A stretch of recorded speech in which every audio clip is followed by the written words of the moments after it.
Oi, hoje a gente vai falar um pouquinho sobre ansiedade. TAG, toque, agorafobia, pânico. Esse é um dos temas mais falados e procurados hoje em dia, porque aumentou muito o quantitativo de crianças e adolescentes que estão sofrendo por conta de ansiedade, assim como professores, e profissionais de diversas áreas, os pais também, e muitas vezes não se entende por que uma pessoa venha ter uma crise de ansiedade, o que é de fato a ansiedade. A ansiedade e o medo são praticamente irmãos. Porque sem o medo não existe ansiedade, sem ansiedade não existe o medo. Quando o nosso cérebro identifica uma possível ameaça, ele vai lá e libera cortisol. Que, a partir da liberação de cortisol, o nosso organismo acaba aumentando a glicose sanguínea, que acaba ativando o quê? Adrenalina e noradrenalina, que são hormônios responsáveis pela nossa ação. Então, assim, a ansiedade, ela tem ali um padrão dentro do nosso organismo, no organismo de cada um, e ela é importante para a manutenção até da nossa vida, tá? Pra gente conseguir chegar no horário, pra gente conseguir cumprir determinado compromisso, pra gente fazer determinada coisa, a gente tem que ter ansiedade. Ela é uma preocupação excessiva e antecipada por algo que tem a probabilidade de acontecer, mas que não está acontecendo e que muitas vezes não vai acontecer. Então, vamos supor, eu preciso ir trabalhar.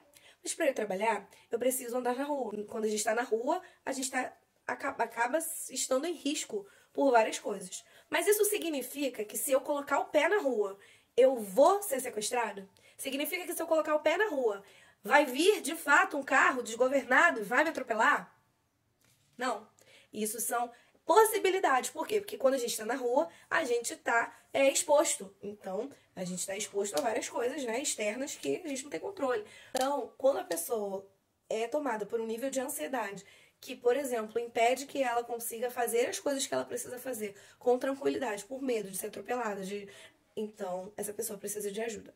Dentre os sintomas da ansiedade, a gente tem, por exemplo, em crianças e adolescentes, a gente tem uma queda considerável no rendimento escolar, a gente tem preocupação excessiva, taquicardia, a gente tem alguns problemas como insônia, a gente tem problemas em relação à alimentação, a pessoa pode diminuir o apetite ou aumentar absurdamente esse apetite, a gente também tem aí questões relacionadas a problemas de pele, então podem surgir alergias diversas, manchas na pele, hematomas, por exemplo, também podem surgir dores de cabeça, tontura, a pessoa também pode perceber que está com queda de cabelo, e também isso pode acontecer em adulto, queda no seu rendimento ali no seu trabalho, no seu cotidiano, enfim, ela sente que o dia dela não rende, então a pessoa acaba tendo uma preocupação excessiva, porque tem muitas coisas para fazer, não consegue fazer, procrastina demais, então é como se fosse uma bola de neve, e é um circuito, uma coisa depende da outra na sua vida para acontecer. Se você tá com um nível de ansiedade muito alto, você pode acabar comprometendo outras vias. Não é fingimento, não é frescura. Eu vejo muita gente ainda falar hoje em dia, isso aí é frescura, isso aí é falta de palmada, quando é criança, principalmente. Então, vamos lá. A gente tem que validar o que o outro tá sentindo, em primeiro lugar, porque quem tá sentindo é o outro. Então, a gente não pode nunca desmerecer o que o outro tá falando pra gente que tá sentindo. Eu tô com falta de ar, parece que eu vou morrer. Ele realmente tá sentindo aquilo ali. E o que você pode fazer pra ajudar? Em primeiro lugar, não é dizer que é frescura. Em segundo lugar, ajudar essa pessoa a focar em outra coisa, a pensar em outras coisas. Pega uma caneta, pega um papel, dá na mão dessa pessoa, pede pra ela escrever tudo que ela tá pensando, tudo que tá fazendo ela ter toda essa questão da ansiedade ali naquele momento. Um papel, uma caneta para ela fazer rabiscos, fazer desenhos, peça para ela relaxar, fechar os olhos, comece a falar com essa pessoa coisas boas, narre para ela, por exemplo, uma história e coloque, se possível, de fundo uma música calma, uma música pode até ser num ritmo de kalimba, que ajuda bastante. Então, você vai fazer com que essa pessoa não pense somente naquilo ali. Tem gente que não está em crise de ansiedade, mas está ansioso. Então, é muito importante procurar ajuda, é muito importante não ter vergonha de pedir ajuda e, principalmente, não ter preconceito, porque muita gente ainda acha que procurar um psicólogo é porque psicólogo é para doido, ou procurar ajuda de um psiquiatra, de um médico psiquiatra, não, psiquiatra é para doido, eu não vou no psiquiatra, eu não vou tomar uma medicação. Dependendo do caso, por ser uma questão mesmo química, que o nosso cérebro precisa liberar determinados hormônios, ou a liberação excessiva de hormônios específicos podem estar atrapalhando no contexto aí, precisa de ajuda de um médico para ele conseguir ajustar e, claro, fazer terapia semanalmente, porque é um trabalho de formiguinha, mas não é impossível. E se você começar agora, você vai ter um resultado muito melhor o quanto antes.